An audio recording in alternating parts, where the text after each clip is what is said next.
How to automatically resize a column to fit data in Google Sheets. So in this video today we're going to learn about, there is a few methods I will show you.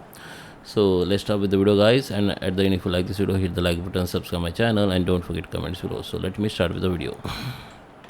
Okay, so here we are. This is my Google Sheet, and what you need to do, just select the all sheet like this, or you can select your particular columns like this, or you can simply hit the first column, then hit the shift and hold it. Hit the shift button on your computer, so on your keyboard, and hold it. And now you can select the multiple columns like this. Okay,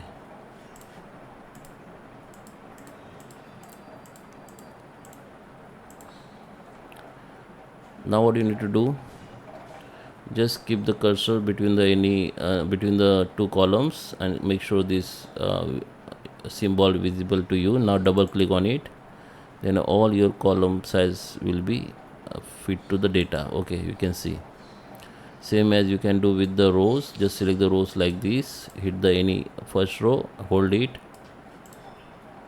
and drag it, or you can simply select the any rows, hit the shift key and select the last rows, and just keep the cursor between the rows numbers, and double click on it. Then it will be fit to the data, and it's look like, okay. So that is how you can make the column size fit to data. So I hope you like this video. Please subscribe me. Thank you for watching.